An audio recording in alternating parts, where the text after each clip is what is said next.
Thank you very much indeed for being here this morning.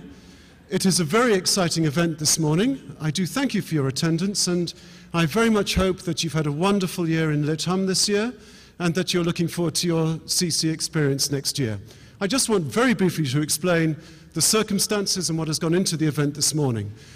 For a number of years now, we've been thinking about ways of trying to bring coherence to the transition from Lighthum in the first year to CC in the second year, and to think about ways in which we might articulate how to bridge the gap between the two courses. And so this morning is the first event we have actually been managed to stage precisely to address that need. It is a wonderful, great pleasure to introduce Professor Mark Lilla this morning, a very distinguished specialist in intellectual history, focusing especially on Western political and religious thought. He has been a professor of humanities at Columbia since 2007, and is no doubt known to very many of you, not just because of his wonderful teaching, but because of his prominence, partly in such periodicals as the New York Review of Books and the New York Times, but also as a distinguished author of such volumes as The Reckless Mind, Intellectuals in Politics, which came out in 2001, and The Stillborn God, Religion, Politics, and the Modern West in 2007. I just want to say a very brief word about the Q&A session after the lecture. There are 2 microphones between the aisles. Please, if you would wish to ask a question after the lecture, please line up before the microphones. It's just more efficient to do it that way. It's a wonderful pleasure to introduce Professor Lilla, addressing us today on the soldier, the sage, the saint, and the citizen.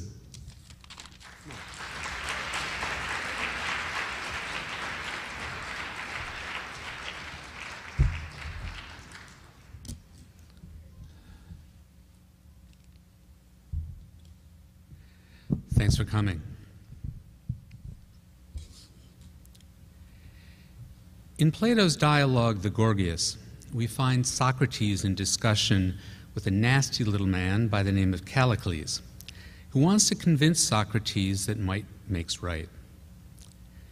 At a certain point in their discussion, Socrates tells him that their disagreement isn't really about justice, it's about something even more important. Don't you see, Socrates says, our discussion is about the way we are supposed to live, and what would even a man of little intelligence take more seriously than this? Is it the way you urge me toward, to be active in the sort of politics you people engage in these days? Or is it the life spent in philosophy? Having agreed that these are 2 distinct lives, it's best to examine how they differ from each other and which of them is the one we should live. Socrates is a philosopher, and philosophers make arguments, which is what Socrates does with Callicles. But Socrates also embodies the kind of life he is defending and enacts it as he speaks, and in fact, Callicles does as well. They are, after all, fictional characters, engaged in an invented conversation, a drama as skillful and artful as any play you'll read. Socrates not only defends the philosophical life, he enacts it in speech. In the Gorgias, Plato lets us observe what it is to be a philosopher, while simultaneously considering arguments defending that way of life. In the Platonic dialogues, action and argument are always related. But when the question of the good life comes up in the Gorgias, they're united. To ask this question, which is the best life, is, for Socrates at least, to answer it. Now, Plato wrote dialogues rather than treatises, and I wonder whether that's because he saw philosophy as involving 2 activities that could only be brought together in a drama: reasoning and observing. He may be telling us that you cannot reason well if you don't first observe well. And nowhere is observing more consequential than when taking up the fundamental question Socrates devoted his life to: how should I live? This is also the fundamental question of Lighthum. I'm not sure how many of your teachers have let you in on this secret, or even if they're aware of it. But let me be the first to bring you the good news. You've read a lot of books this year, too many in my opinion, and you've encountered countless characters in them. And all of them, even the ones in the history books, are products of an author's imagination.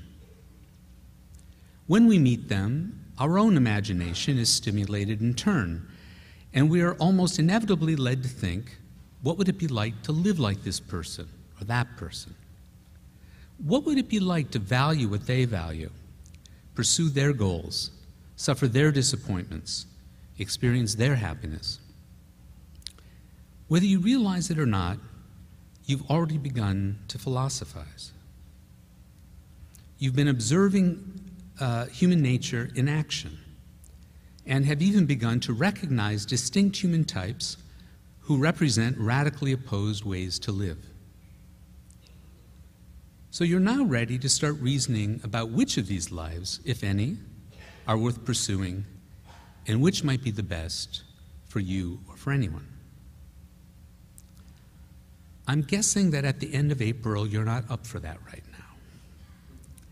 You've had a very long year, and everything probably seems like a blur. You're probably not even sure which books you read. Well, I sympathize, and I'd like to help. So over the next hour, I'm going to try jogging your memory to remind you of what you've already learned about ways of life and the people who lead them. And along the way, I hope to get you thinking about the underlying tension between the alternatives they represent and the gains and losses those alternatives necessarily entail. So why am I doing this? Well, because you want me to. These are the things you came to college to think about. Of course, that's not at all what you told the admissions office on your application. You figured correctly that to be admitted, you had to exude confidence about what Americans, and only Americans, call their life goals. And you had to demonstrate that you have a precise plan for achieving them. It was all bullshit. You know it, I know it. The real reason you were excited about college was because you had questions, buckets of questions, not life plans and PowerPoint presentations. Talking to my students, I've discovered that they're far less interested in getting what they want than in figuring out just what it is that's worth wanting. American society, though, doesn't encourage you to admit these sort of things or to take time off and consider the alternatives at your leisure. And I'm sorry to say, not all my colleagues do either. But today you've got a friend. And as friends, we're going to admit to each other that we aren't at all sure what is the best way to live, but that we want to know. Then we're going to think back on this year's reading and consider some of the lives we saw represented there and the very different types of human beings who live them. We're only going to examine 4 such characters. I'll call them the soldier, the saint, the sage, and the citizen. But when it comes to ways of life, 4 is already a very large number. So let's begin.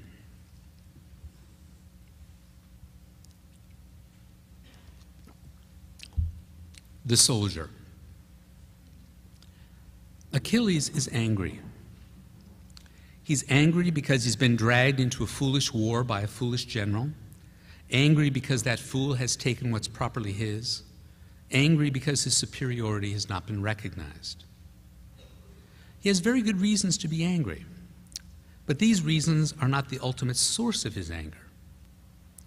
Achilles is a soldier. It's his job to be angry. Aggression is basic to human life, and not just human life, as we learn by watching the antics up on Olympus. But the gods are perfectly capable of taking care of themselves. They don't need protection. We do. Without the soldier, neither saints, nor sages, nor citizens could survive. We need angry people to protect us from other angry people. Political leadership, you might say, is the art of anger management. And next year in CC, you'll be introduced to how this art was conceived and practiced from antiquity to the present. Living as citizens in a rich and powerful nation, we can actually avoid thinking about this problem if we want to. We have no draft or national service to remind us of it, and we can afford to send the disadvantaged to fight our wars for us. We in this room are a privileged lot, which is why our first encounter with Achilles is so shocking. We'd prefer to think that we can live without him. But it turns out we can't do without the soldier, even if what we want is peace. In the Lysistrata, Aristophanes uses base jokes to convey this lofty political lesson. Lysistrata wants to bring the troops home. She wants peace. But she knows there can be no peace unless she becomes a general herself. In order to end the war, she must steal the money that pays for it. To get the money, she must get inside the citadel. And to storm the citadel, she needs troops. That turns out not to be so easy. She's surrounded by Athenian women who are deprived of citizenship and have no sense of public affairs. So Lysistrata must transform them into soldiers, which she does in a very comic way. She cajoles, she threatens, she makes them swear oaths, and it works. She and her troops are much tougher than their male adversaries, more manly in the conventional sense, more committed to the public good, and they win their war easily. Another thing we learn from Aristophanes is that women as well as men can display these heroic virtues. Herodotus seems to agree, as we see in his story about Queen Tamiris of Massagetae, which I'll remind you of. When the queen learns that her son has been tricked and captured by Cyrus the Great, she doesn't react in a conventionally feminine way.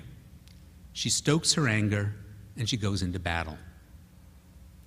When her troops finally defeat Cyrus's army and kill him, she searches and finds his body. She then curses him in words worthy of Achilles.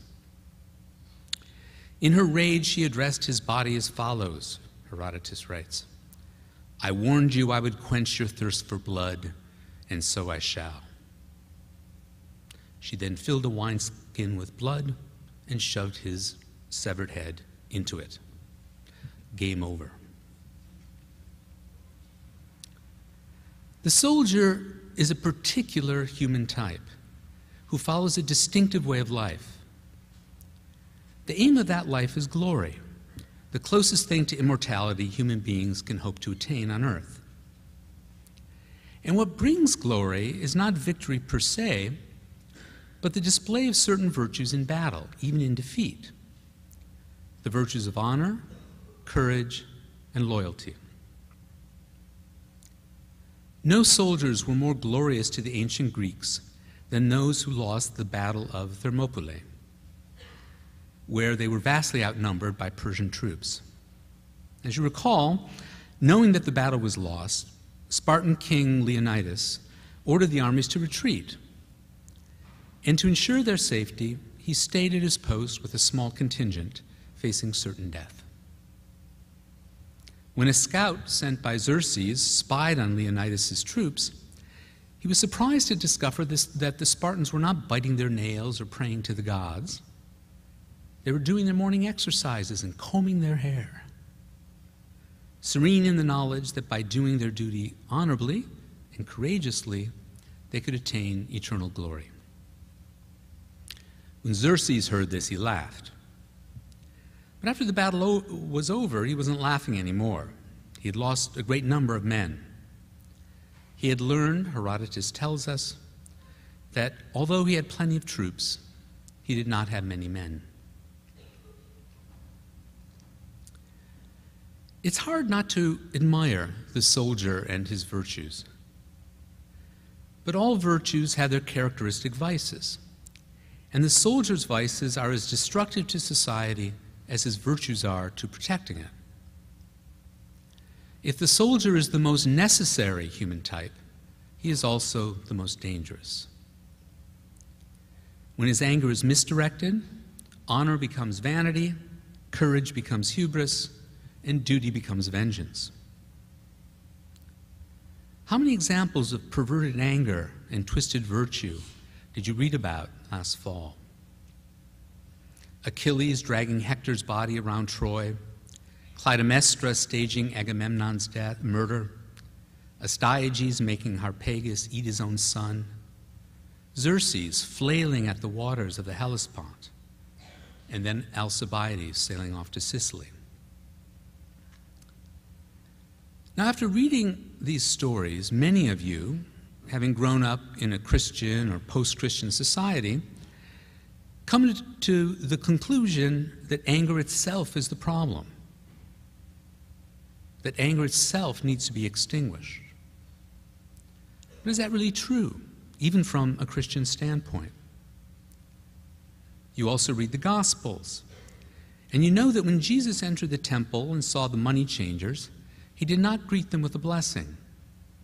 He made a whip, and he used it on them, kicking over their tables and driving them out. The God of the Bible is full of righteous anger, and sometimes so is his Son, the Prince of Peace. And it's a good thing, too. When Rosa Parks refused to move to the back of the bus in Montgomery, Alabama in 1955, she said her feet were tired. But she was also angry. And her anger set an example for other African Americans who, in their struggle for civil rights, displayed the very same ancient virtues that the Greeks admired in their soldiers. They defended their honor, they were courageous, and they did their duty, even in the face of bombings, beatings, lynchings, water hoses, and German shepherds. If you recognize their nobility, then you must recognize the nobility of the soldier. The stories of Queen Tamiris and Rosa Parks teach the very same lesson.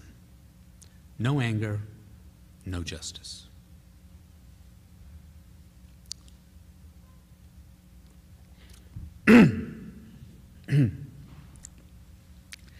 Now, every civilization has classes of human beings like soldiers whose job is to regulate our relations with each other. Historically, most civilizations have also reserved a place for those who mediate between ourselves and what lies beyond the human realm, though they go by different names. Some places he's called a shaman, others an oracle, prophet, high priest, monk, nun, rebbe, Sufi, bodhisattva. Let me call all of them saints. In every culture, saints hold a special kind of insight into man's place between the divine and the animal worlds. And they're living exemplars of that wisdom through their piety. It's piety, and not the soldier's honor, that is the saint's highest virtue and defines his way of life. For the sage, the summit of wisdom is the adage, know thyself. For the saint, it's know thy place. Now, the saints we encounter in the core come mainly from the Abrahamic tradition of Judaism, Christianity, and Islam. These saints live under the authority of a very distinctive kind of God. He is the one and only true God. He is a creating and redeeming God. And he is a revealing God who speaks to us. The God of the Bible is not the remote, silent God of some religious sects, nor is he always hanging around and getting in our hair like the Greek gods. The Bible's God is transcendent and discursive. Though he created us, we are not his chattel. He talks to us, we talk to him, and we're free to obey him or not. Though, of course, if we want a good life and also a good afterlife, we must obey him. All religions value righteousness, but the Bible prizes only righteousness conditioned by obedience. We actually don't know if Abraham was righteous before God chose him. All we know is that he responded to God's call. We also don't know why he was chosen, and we're not meant to know. The lesson of the call and of the near sacrifice of Isaac is that Abraham trusted the Lord and obeyed him simply because he was God. When God decides, we must accept, trusting in him. Why does the Lord prefer Abel's sacrifices to Cain's? Who knows? Why does God love Jacob and hate Esau? Don't ask. And what about poor Job, the victim of a cruel barroom bet between God and Satan? This very strange story, which is not a Jewish story, seems included in the Hebrew Bible to make one thing perfectly clear, that there is, as a Protestant theologian later put it, an infinite qualitative distinction between God and man. Job is already a righteous man, but righteousness in the Bible is not enough. It must be accompanied by recognition of God's sovereignty. Job only becomes truly pious when he prostrates himself before God's greatness. I uttered what I did not understand, things too wonderful for me which I did not know. Now my eye sees thee. Therefore I despise myself and repent in dust and ashes. A soldier would never say that, and neither would a sage. But a Christian saint would. Last fall you explored the differences between the Hebrew Bible and the New Testament, and you discovered what Nietzsche later called Christianity's great reevaluation of values. In Christianity,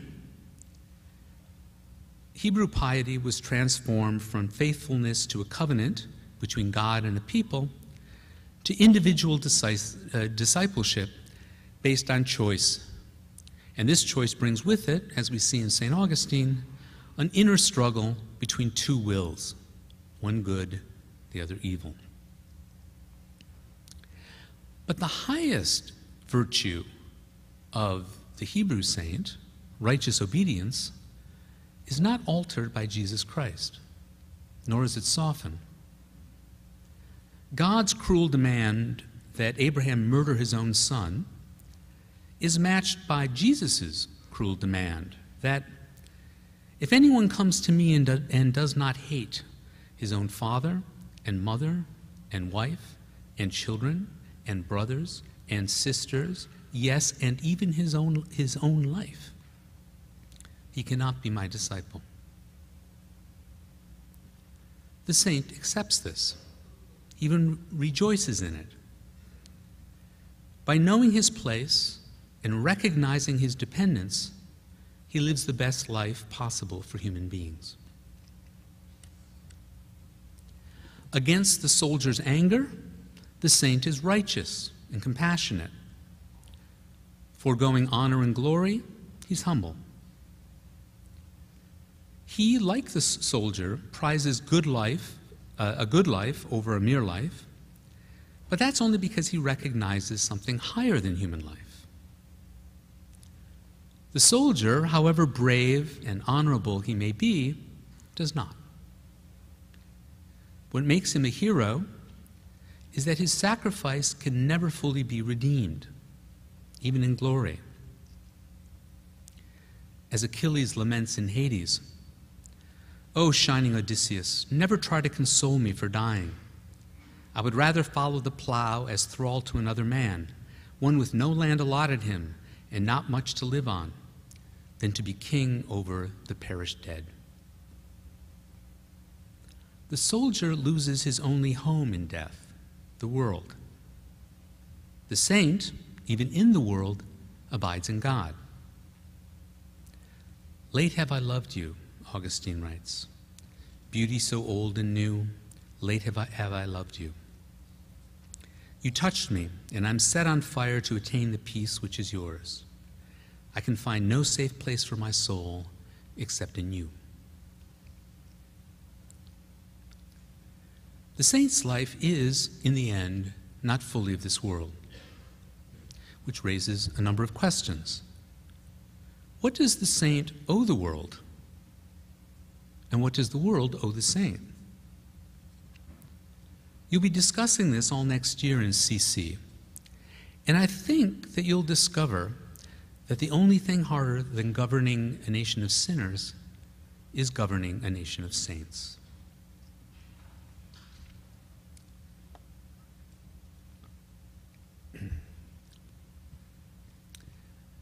The sage. The soldier's virtue is displayed in his actions. His actions are honorable or they're dishonorable. The saint's virtue is displayed in the principle behind his thoughts and action. That principle is pious or it's impious. The sage's virtue, on the other hand, is displayed in what he knows. He is wise or he isn't. Now, in many societies, ancient and contemporary, the true sage is thought to be the saint, since he receives his wisdom from on high. But acquiring wisdom is not the saint's aim in life. Wisdom is either a byproduct of his righteous obedience, or it's a gift bestowed on him by the divine. The sage, on the other hand, pursues wisdom entirely on his own, either because it helps him achieve other ends, or because he sees wisdom as an end in itself. And in fact, this year, you've encountered both kinds of sage. One who draws lessons from worldly experience and uses them to guide his actions in the world. The other, someone who questions his experience and discovers not practical lessons, but his own ignorance. And with this wisdom, finds a new way to be in the world. I think the highest form of practical wisdom that we encounter in Lit Hum is political wisdom. And most of it concerns how to cope with the anger, aggression, and pride of the soldier. Exhibit A, Agamemnon. While Achilles is pouting in his boat and the Greeks are losing battles, Agamemnon tries to inspire his troops by using reverse psychology. He gets up on a pedestal and he tells them he's giving up, he's going home. And he somehow expects this to rouse their defiance and fighting spirit. A child could have predicted what happened next. Their cries hit skyward as they made for home, Homer writes. If you recall, it then fell to Odysseus and Nestor, whose experience had taught them a thing or two about human nature. And they found a way to keep the troops from fleeing. They accomplished this through a kind of doublespeak. The foot soldiers, they threatened. The officers, they flattered, knowing that these different kinds of human beings are motivated by different things. That never would have occurred to the mighty Agamemnon. Just as the soldier can suffer noble defeats, so can the political sage. Solon, you remember, tries to convince Croesus that the tyrant's life is the unhappiest of all. But Croesus refuses to listen and has to learn the bitter lesson by experience. In his funeral oration, Pericles tries to inspire public spiritedness in selfish Athens by praising them and their democratic regime as the best on earth. A few months later, the plague strikes, and the city falls into what Thucydides calls a state of unprecedented lawlessness. The most successful political sage we encounter turns out to be a goddess, Athena, who uses the occasion of Orestes' trial to, in a sense, refound the city of Athens. She clearly sees, in the predicament of Orestes, that two countervailing goods are at stake. On the one hand, what the Furies call the voice of age-old wisdom is in fact not wise at all, since all it does is inspire an endless cycle of bloody revenge. On the other hand, though, the Furies' irrational but primeval rules train Athenians to recognize that certain things are sacred, and therefore not subject to the caprice of human laws. And so, at the trial, Athena not only exculpates Orestes, she also gives these angry ones, these gloomy children of the night, their proper place in Athenian society, in the private rather than the public realm. She then turns justice over to the courts. She strokes the Furies' egos while at the same time disempowering them. She's clearly learned a lot from living with those prima donnas in that failed state called Olympus. Socrates, on the other hand, learns a lot by living in Athens. But his wisdom is expressed in a very different way. In the symposium, you've seen that Socrates does not hand out lessons based on his experience. He asks questions about other people's experiences, and in doing that, gets them to expose their reasoning. There are some lovely speeches on love in the dialogue, especially that of Aristophanes. But Socrates shows his friends, one by one, that they have no idea what they're talking about. Yet there's nothing malicious in what Socrates does. He's not like your graduate student section leaders. He wants to get at the heart of the matter, but also demonstrate through his comportment what it means to be devoted wholly to the pursuit of wisdom. But how did Socrates get this way?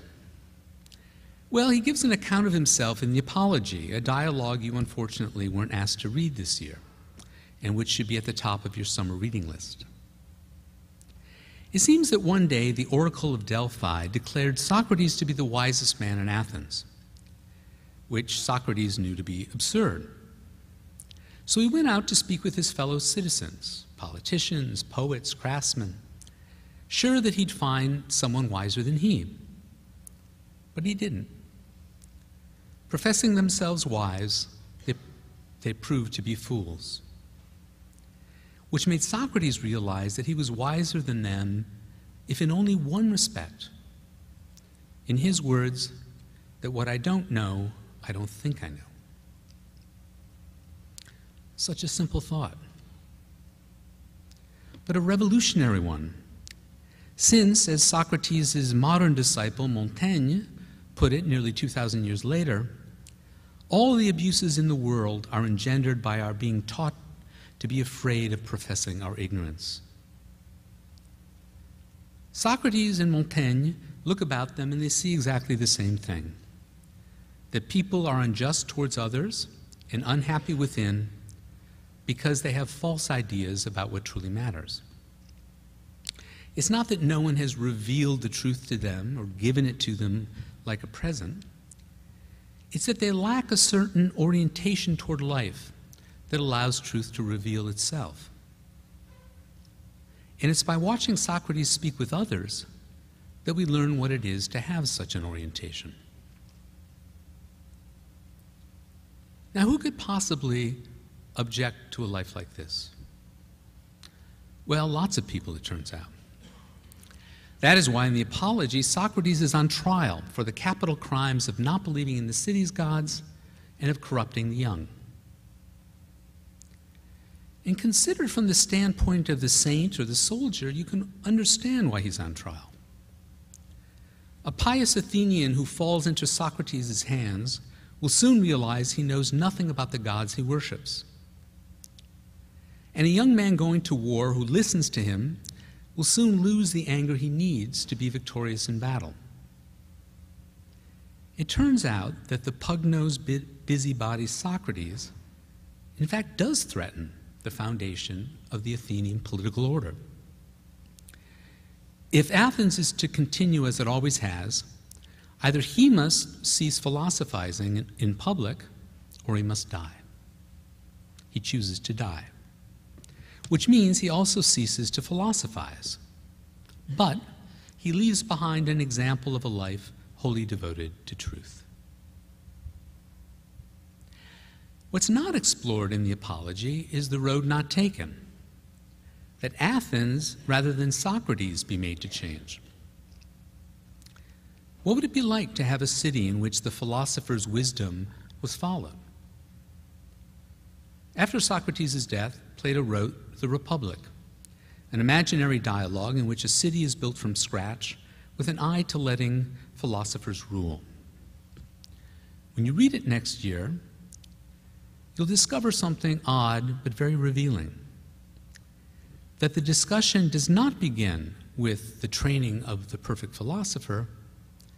It begins with training perfect soldiers to protect the perfect philosopher.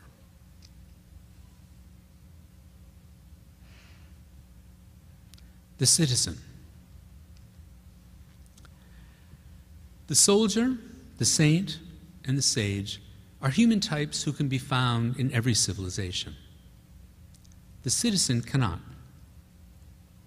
By citizen, I don't mean the citizens of ancient Greek city-states, who are also something of a novelty. I mean those of us who, for a little over 2 centuries now, have been living in bourgeois societies governed by representative political institutions that guarantee basic human rights and where individuals are considered free, autonomous creatures. You can call this person modern, if you like, though the term does incline people to think of the citizen as the culmination of some historical process, and therefore of the other 3 ways of life I've described as belonging to a lost world that cannot and should not be recovered. And in fact, that's exactly what the thinkers who promoted the citizen as a human type wanted us to think. And thereon hangs a tale. The kind of thinking and writing that helped shape the bourgeois citizen was consciously directed at something that only existed in the West, and that's Christendom, in its Roman Catholic and then Protestant incarnations. Now, why was Christianity, Christendom, a particular problem? Well, consider these 2 verses in the New Testament that you read. In the Gospel of Luke, Jesus tells his disciples, "The kingdom of God is among you." But in the Gospel of John, he says, "My kingdom is not of this world." So, which is it? Well, the Catholic Church refused to choose. It claimed authority over both the spiritual city of God and the terrestrial city of man. And in so doing, as its critics charged, it distorted every noble way of life. The honorable soldier was supplanted by the ruthless crusader who conquered and murdered the infidels. The monastic saint was overshadowed by a politically ambitious pope and by bishops who enriched themselves by selling tickets to heaven. And the so-called theological sages wrote tome after learned tome, speaking presumptuously about God's will and dictating behavior in his name. Now, from the 12th century down to the present, there have been reformist elements in the church that recognize these abominations and work to correct them from within. But for others, let's call them humanists, reform was insufficient because the problem lay deeper, not only in the church, but in the other ways of life we're examining too. The soldier, the saint, and the sage, these ideals simply aim too high. And by pursuing them, human beings become more like beasts, not more like gods. What the world needs was a less ambitious, more decent ideal of life that also would be attainable by everyone.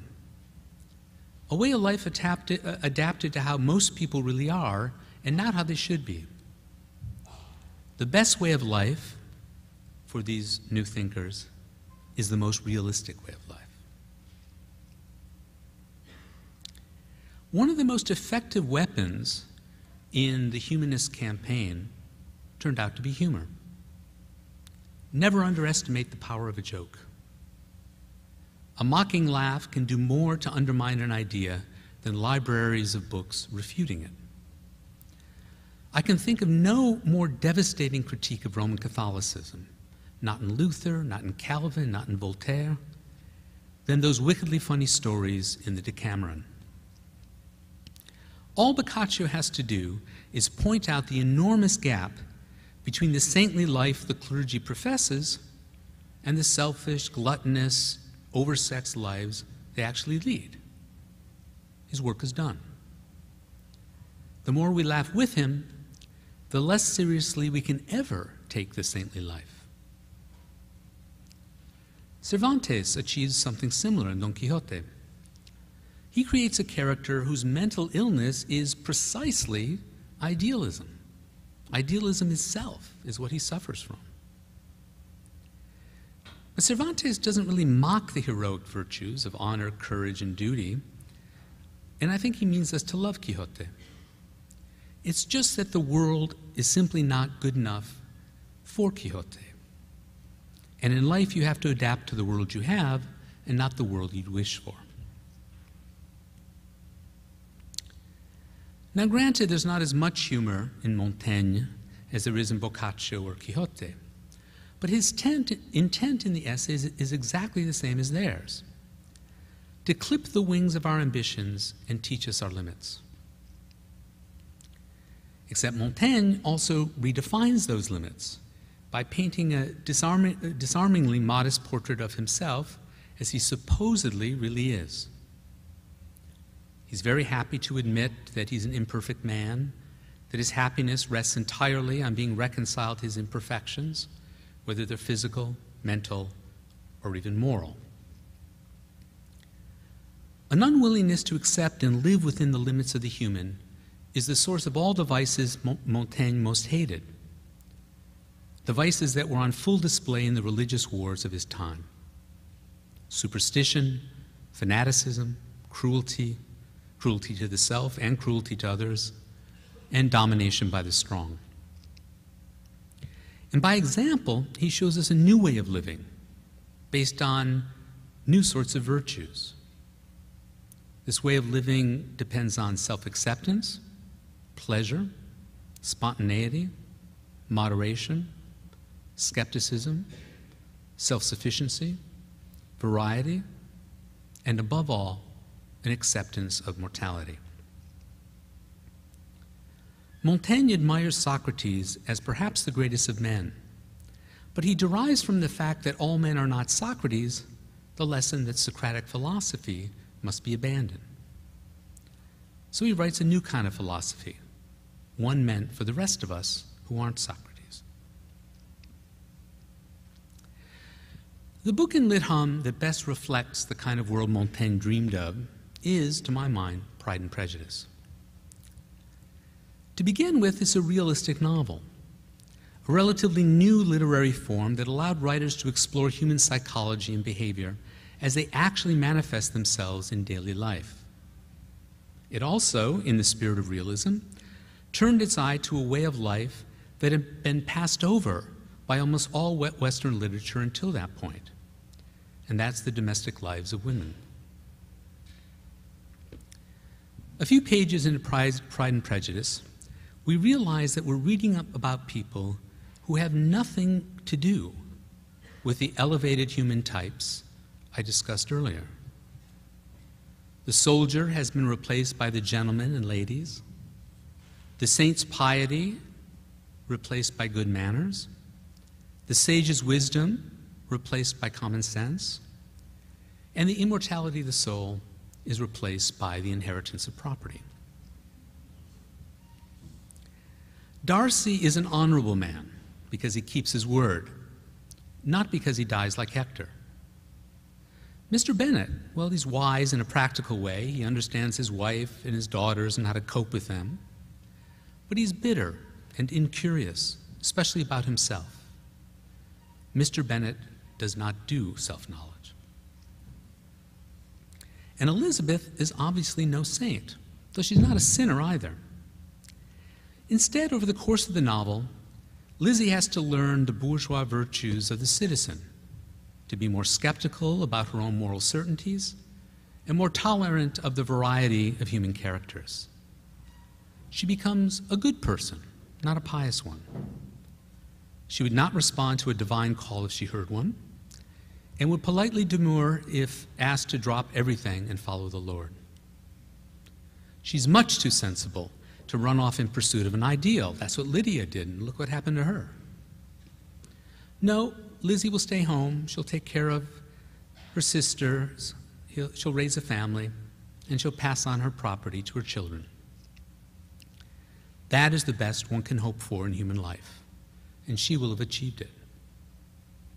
Montaigne would have loved this book.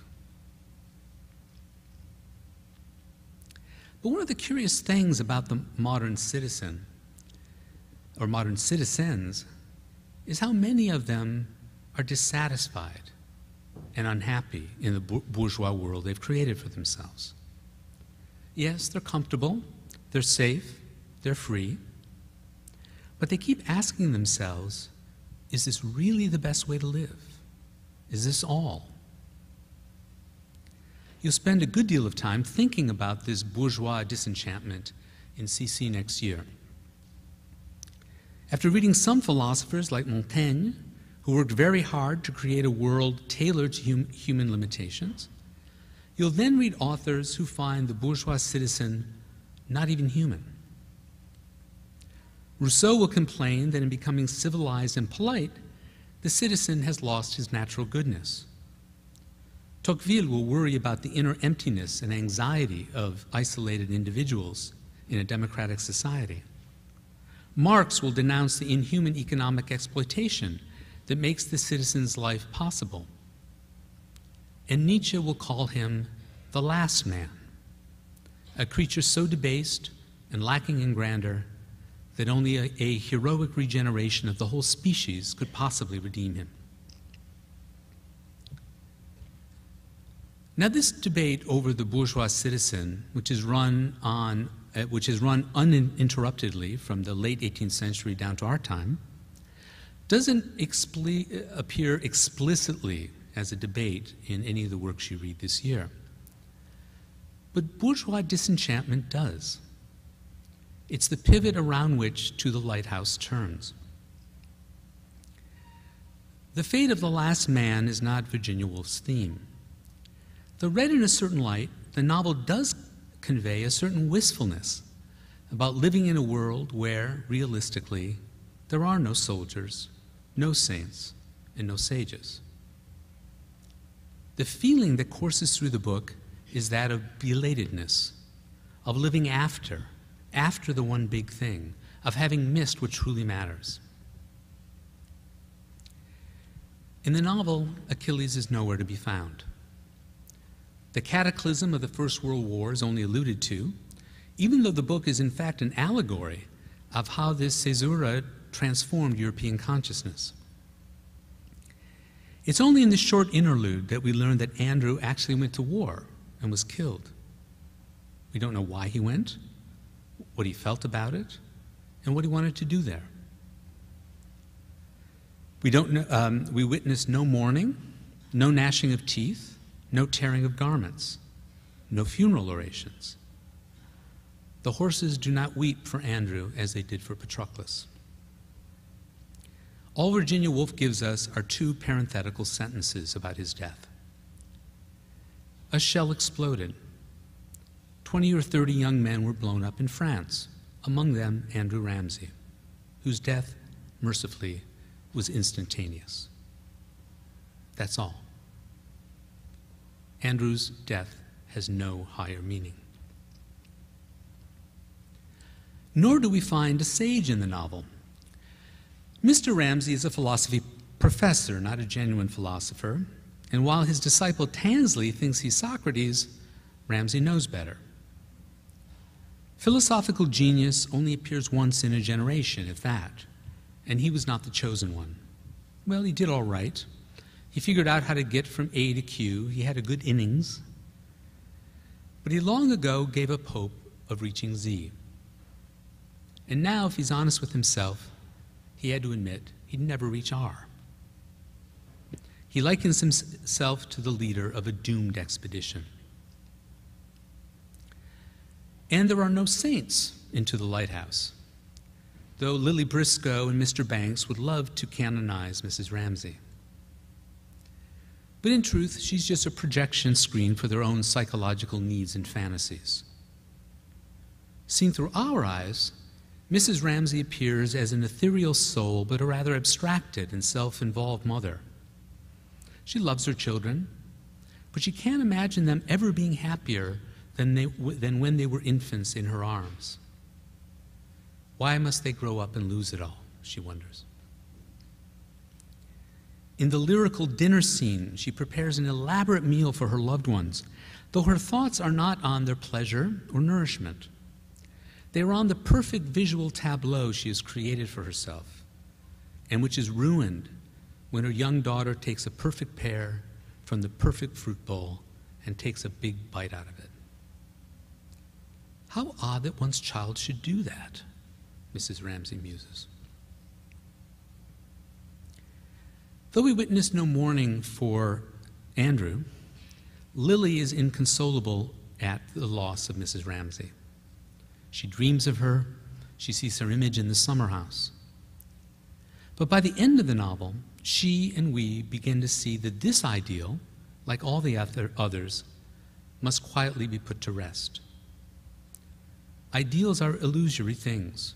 They loom over us and keep us from living in the here and now. Mrs. Ramsay must be allowed to pass, just as Lily's painting must be finished. It's not perfect. Nothing is.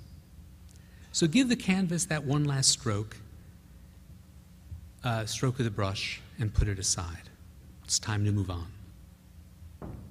That, in the world of the citizen, is the summit of wisdom.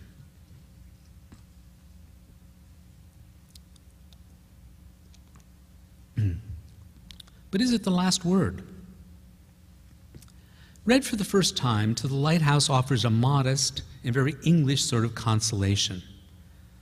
Yes, too bad, isn't it, that the lives of soldiers, saints, and sages are no longer possible. Pity that. Still, it does keep us from building up any of those harmful illusions, and we certainly don't want people feeling disappointed. No, that wouldn't do.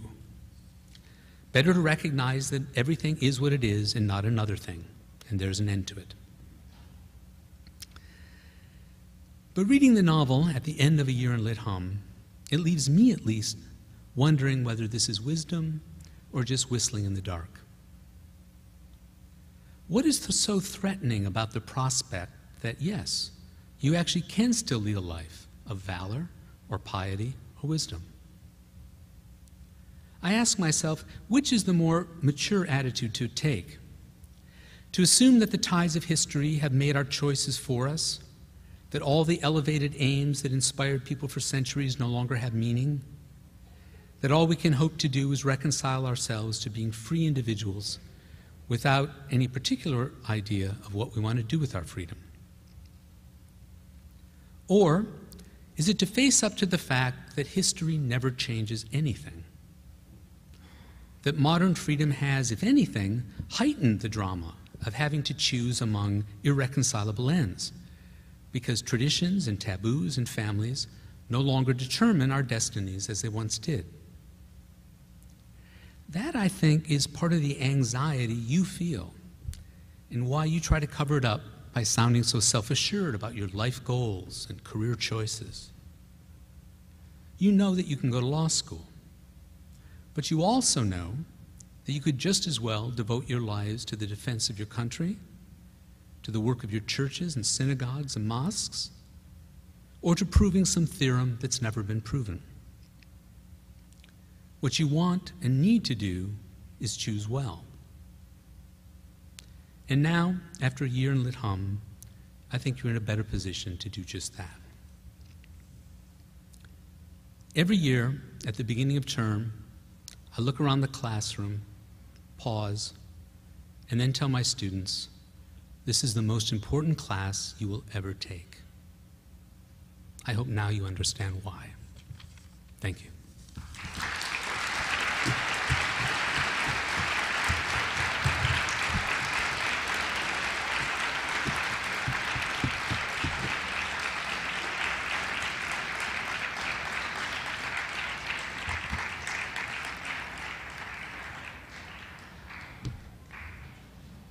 The floor is open for questions. Why don't we give a pause, take a moment's pause while the already wise leave us.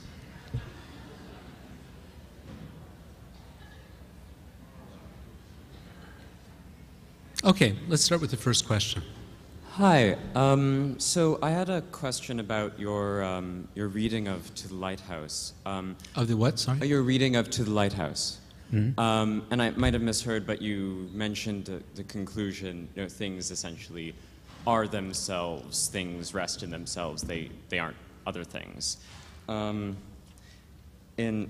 what chapter is this? Oh, he's going to quote the book to me. Wow. Uh-oh. I'm in trouble. In chapter 9 of The Lighthouse,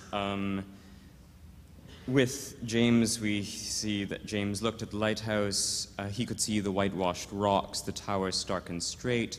He could see that it was barred with black and white. He could see windows in it. He could even see washing spread on the rocks to dry. So that was the lighthouse, was it? No, the other was also the lighthouse, for nothing was simply one thing. Nice, nice. So and partially because I'm trying to write a paper about this now. But I'm interested in your thoughts. And also there's that passage earlier in the window when Mrs. Ramsay is sitting by herself and she thinks about how other things outside oneself express one, things become one, they actually are one. Right. Could you offer your thoughts, please? Thank you. Yeah, very nice, thank you for that. There's a contrast, I think, and we're meant to feel the contrast between James and Lily. James is the unreconciled one. He has seemed unreconciled since the beginning of the novel when he's playing at his mother's feet. He's unhappy, and he's always angry. And his whole life, in a way, has built up to this trip, which should be some dramatic event to offer catharsis. And it turns out just to be a trip to the lighthouse. The kids are pouting because they didn't want to go on the trip. They can't quite find the lighthouse. Then they find it. They hear some fishermen die. They go up there. They give them sandwiches. And it's just a slow deflation like a tire. But James still won't hold on, still won't let go of the ideal. He sees the lighthouse. He finally gets there, and what he does is then displace it somewhere else. There's another one to go to. So James is cut out of the cloth, really, that also tailors the soldier, the saint, and the sage.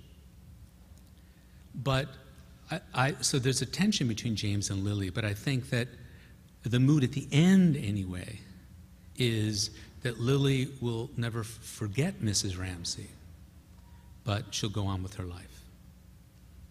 Now, if you've been taping that, you can just write it in your paper. Okay. Is that anything? Is that good? Yes. Okay, thanks. Yes. Hi, Professor. I have a question about how you perceive the Raskolnikov in Crime and Punishment. Do you think that he's a saint or a soldier? What is he looking for? What kind of justice is he seeking?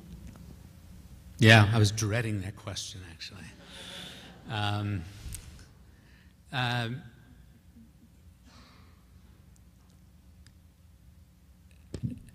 We get a perverted sense of sainthood, I think, in not only Raskolnikov, and not only in other characters, but especially in the way Raskolnikov looks at others. He thinks he's superior. either because he's wise or potentially saintly. His superiority, like that of Achilles, is not reconciled. And like Achilles, he withdraws. He goes up to his little room.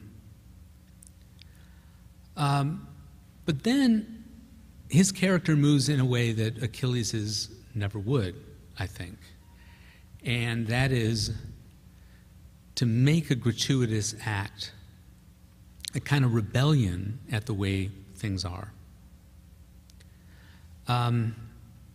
So that definitely makes him not at all the bourgeois citizen, right? I'm not sure what it makes him, but what's interesting is that, like so many of Dostoevsky's characters, the most depraved ones are all seeking saints. And so you're meant to feel that there's a relation somehow between these two that I've never quite figured out or been able to put into words. Sometimes there's a kind of redemption, as in a way there is at this book. They're in Siberia together. But I guess the Dostoevsky I prefer is the one who doesn't reconcile this. That one idea I think that keeps recurring in the novels is that, and one of his favorite novels was Don Quixote. He called it the saddest book ever written. And his characters, in a way, are Don Quixote's without the jokes. They're in a world that isn't good enough for them. And we don't laugh at that. We rather see that people who are too good for the world do terrible things because the world does not respond to them. And whether you're looking at the devils, or you're looking at the idiot, or you're looking at Crime and Punishment, you always, Dostoevsky's analysis of evil, or some kind of evil, arises out of the gap between the saint and the way we live. Whew, how'd I do?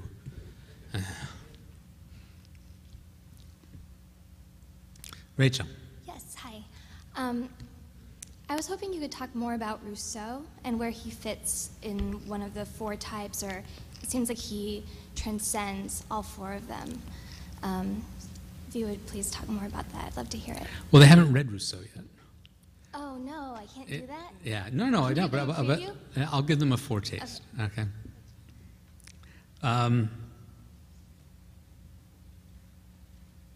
Rousseau is in the position of someone who thinks that our goodness is natural and not acquired.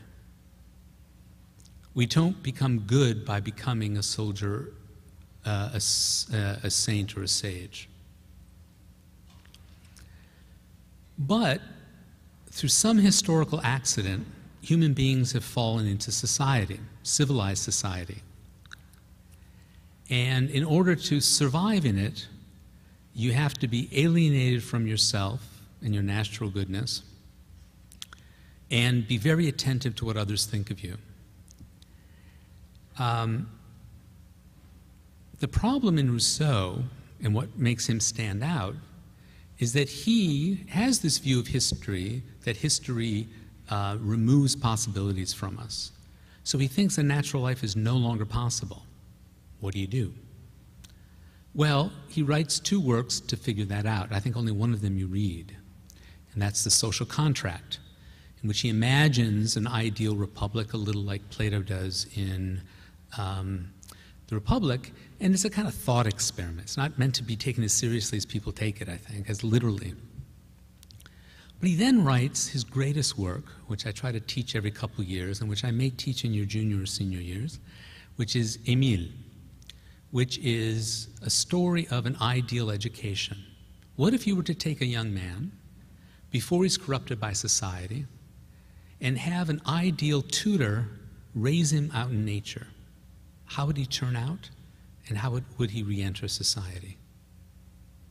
That, I think, is the key to understanding both Rousseau's disappointment and his aspiration.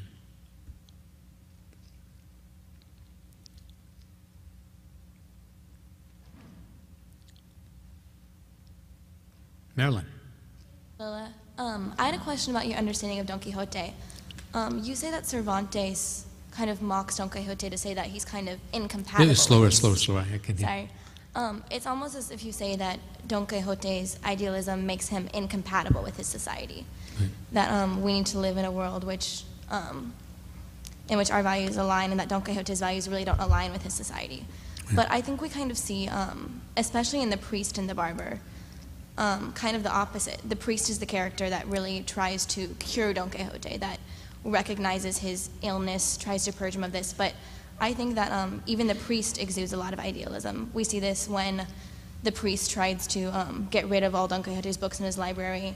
He finds that some books are too great to throw out.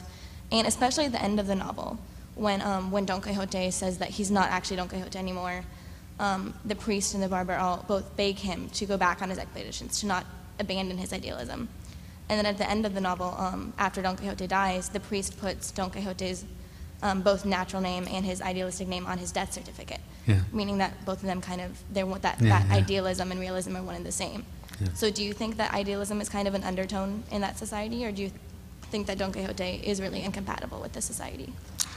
Oh, that's great. Well, it's true that there are characters that seem to have managed this. You mentioned the priest and the barber, maybe the scholar, I forget his name, also is like that.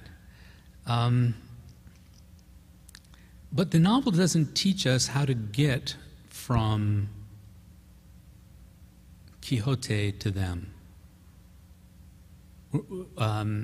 We don't get an explanation on how to hold on to a certain ideal, but in a moderate way in society.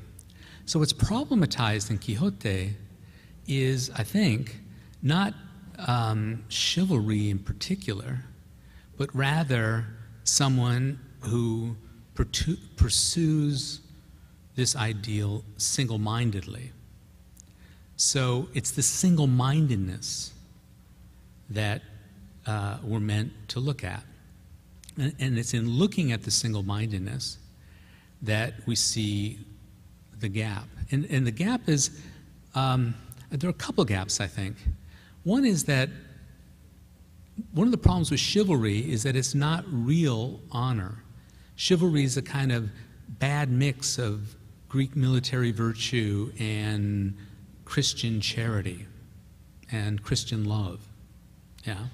So it's an incoherent ideal that Quixote can't attain, but that shows up in his behavior. But the ideal, he understands, or he embodies another ideal, actually, which is that he's genuinely honorable, courageous, and dutiful. So we get a critique of a bad ideal and get an example of what a real ideal might be by the way he is. But he's unable to do that because he's been struck by this bacillus of chivalry, which is a bad one. And so he makes a fool of himself.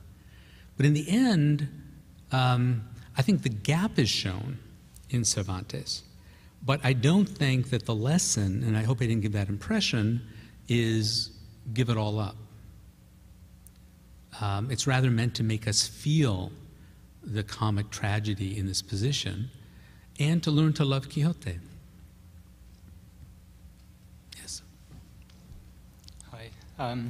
I've always sort of been confused about why Lit-Hum is called masterpieces of Western literature and philosophy when all of the philosophy books are taught in CC, or most of them. And I sort of was glad to hear this lecture because it sounded a lot like a peace treaty between literature and philosophy, finally showing what each of them are getting at. But now I sort of wonder if there is some benefit to the war between literature and philosophy. Like, isn't it problematic that literature, even as it shows us different possible ways to live, it doesn't justify them first? It works different from philosophy. It just shows us the saints, the sages, the citizens, but it doesn't explain how they got to be that way, or whether they sat down and considered whether they should be that way. And isn't that a fundamentally different way of even approaching the question of how to live than philosophers would take? That we don't decide, we just do it, and then we observe it afterward. And maybe imitate it. Right. And when you mentioned Emile before, I mean, Emile was a novel. Emile was thought to be a novel at first, I think, because it's a story of how this person got this ideal education just as much as it's the rationalization of it. So maybe, do you think that Lit-Hum and CC should be taught, if in an ideal world, as one long class, or whether they should be different ways of thinking? Oh yeah, I actually don't think it matters much. I mean, if they're all taken together. But I was hoping for a question like this, actually, for a couple reasons. One is the question you began by saying we're only reading Western works.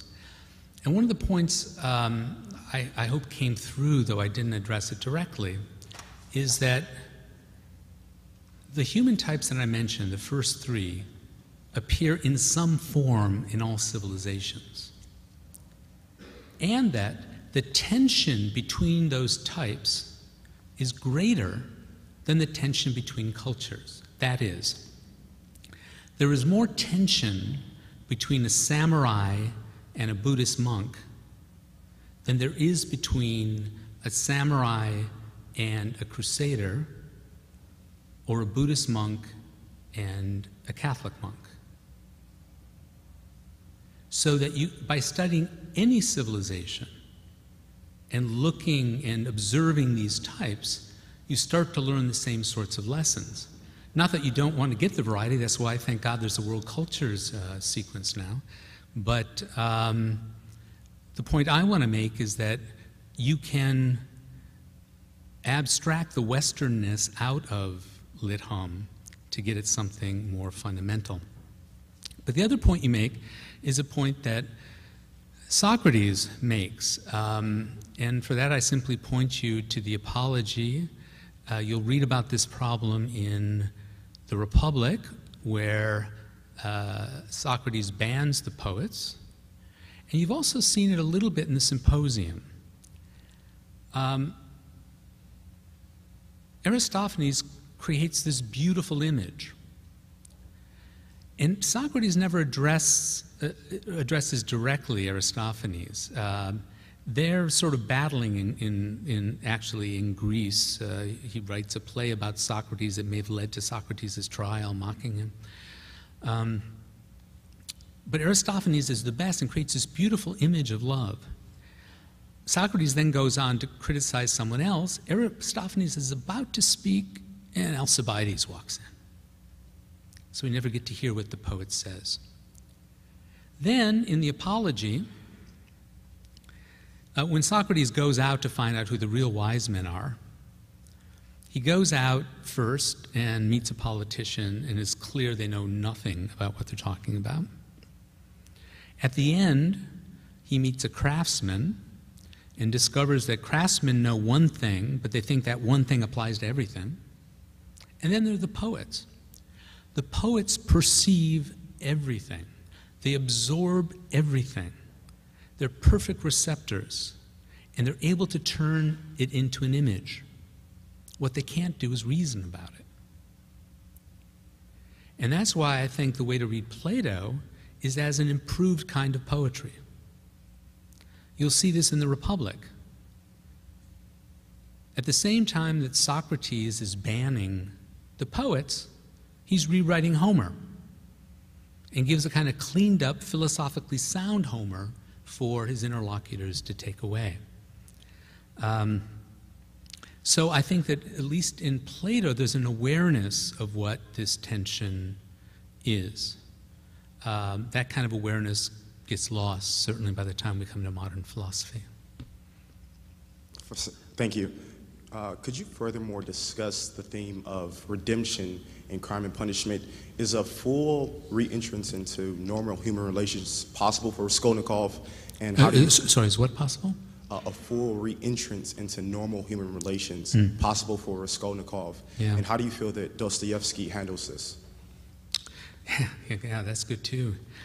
Well, he ends the novel with them out there, and in a sense dramatizes this problem that appears also in Quixote, that maybe these people can only live in isolation, and that their redemption will be spiritual, but it won't be social, that there's no way to redeem this relationship. This summer, I suggest you read The Idiot, where you'll find a character who's in precisely this condition. He's never reconciled with society. He sort of walks through it like a dream. I don't think that Dostoevsky holds out for a redemption of the kind you're talking about. He's a very gloomy man. Oh, over here. Forgive me for reading off my phone. I wrote my question down so as not to lose my head in the face of public speaking. You reveal 4 human types: the soldier, the saint, sage, and citizen. Raskolnikov separates humanity into ordinary and extraordinary. You seem to say that it is possible to transcend a model of a citizen that seems robotic, or at least dilute, but how do you suggest that we do this with no Trojan War, when the saint is a laughable figure within the capitalist model, when the sage is a marginal figure disconnected from the central sphere of politics? How can we do this without being as laughable as Don Quixote, pursuing higher ideals in a time that is past? Okay, you read that very fast. So now I'd like you to summarize it without looking at your phone, so I can answer you. Also possible. How do we transcend the idea of this robotic and dilute citizen to become, the saint, the sage, the soldier, or the citizen in a way that isn't as laughable as Don Quixote trying to assume these in a time where that is no longer valued? Well, the option that our society gives you is to do it privately, and that the works you've read were written at times when that wasn't possible or conceivable, except with one exception. And maybe being a private saint, or going as an individual to be a soldier because you want to be all you can be, or working on a math problem privately, that these are the closest one can come. Whereas these earlier ideals also imagine a transformation of society that would brought about by whatever wisdom or virtue or valor that was there. So you're on your own to do it, but that doesn't mean it's dead. Yeah. The one exception to that is when you get to the Republic, there's a part where after they build this city in speech, this ideal city, one of his interlocutors says, so why don't we live in it? And Socrates, then the dialogue dips down the curve to explain it. And Socrates says, in the meantime,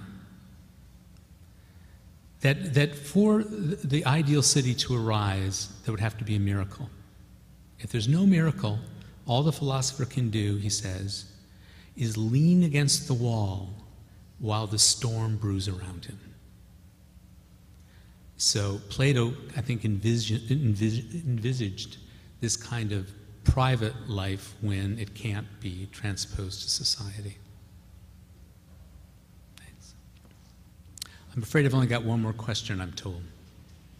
So I guess, with the first 3 types, well, with all 4 types, there's a problem of perception.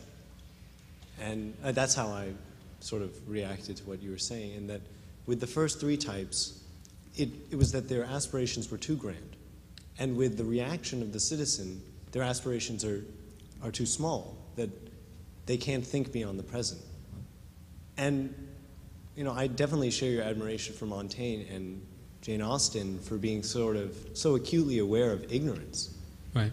And I guess, well, the first thing is that there must be some kind of dynamism to the mass of human thought if The Citizen can be a reaction in a time scale, that it came later.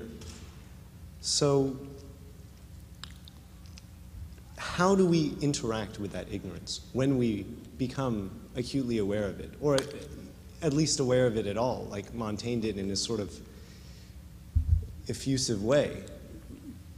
Do we expand into it? Do we let it frame ourselves? I'm just curious about that. Yeah. Well, Montaigne has one answer to that question. I'm at the end of teaching a year-long seminar on Montaigne, and it's a complicated answer, and I don't think I'm satisfied with it, I have to say. But not the soldier.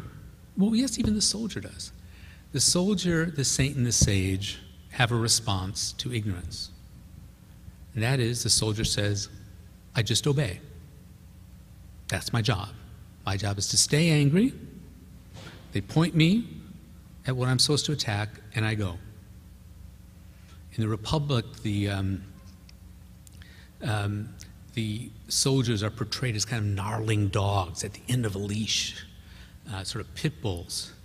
And they've been trained to sort of lay down and roll over when citizens walk by and attack anyone who's not a citizen. So the soldier says, I don't have to worry about this. Yeah? Saint says he doesn't have to worry about it either. I mean, he's got a direct access to whatever he needs. So God will give him what he needs to know. But by contemplating his ignorance, he also contemplates his dependence on God. And therefore, he's pious. Socrates has another way of coping with our ignorance. But what you get with Montaigne, I think, is a sense that in reality, all those fail. And not fail in the sense that, again, game over, but rather that fail spectacularly and cause tremendous hardship and make us less human. And so the trauma of the religious wars sort of was the backdrop to a whole stream of thought, much of which you'll study next year, from Montaigne down through Hobbes and Locke, that sees idealism as such, I use the term loosely, idealism, as such as the problem. And they don't contemplate, really, how you can make a society that's safe, but still cultivate this kind of striving. Professor Lilla, can I just thank you as one of the audience. Thank you for such a rich, complex, wide-minded and penetrating discussion of the segue from LitHum to CC. On behalf of the LitHum community, thank you so much. Thank you.